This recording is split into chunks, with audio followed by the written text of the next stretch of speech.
Баршаңызға сәлем достар, сіздермен бірге Альмира. Бүгін сіздерге банановый рулеттің рецептімен бөлісетін боламын. Жасап көріңіздер, өте дәмді әрі тез жасалады. Бұған ешқандай духовканың қажеті жоқ.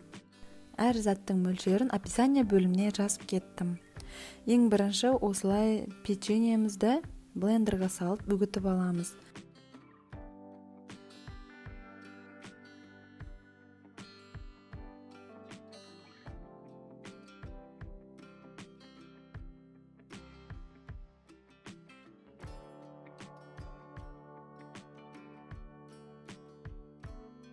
Бір келкі үгітілген печеньемізді таза ыдысқа салып, үстіне 1,5 ас қасық какаоны салып, араластырып жібереміз.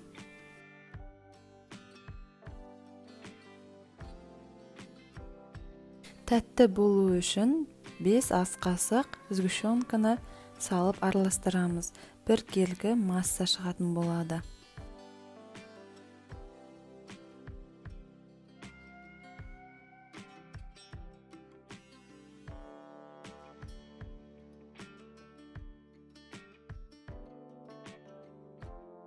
Дайын болғаннан кейін печеньемізді дайын таза ыдысқа салып қоямыз.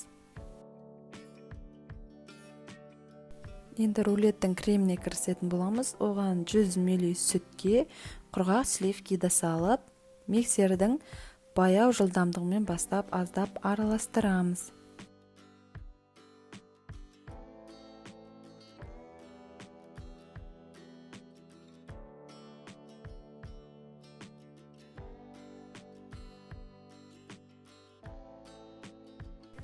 Бес минут үздіксіз араластырғаннан кейін бізде осындай қою масса дайын болады. Оның үстіне біз тәттілігін арттыру үшін сахарный пудра немесе тағы да 3 ас қасық сгущенканы қосып араластырсақ болады. Ол тәттілігі өзіңіздің қалауыңызға қарай.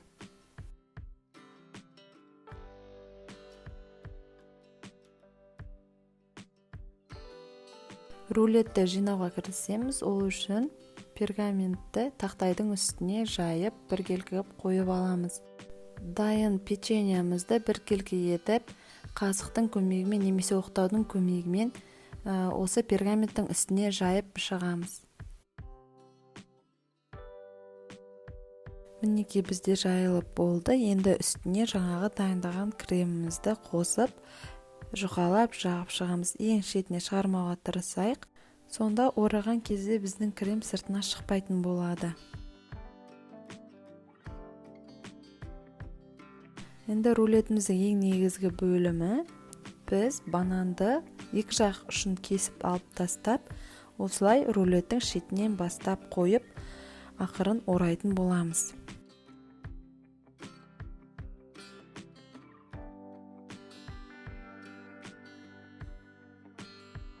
Барынша нығыз орауға тырысамыз.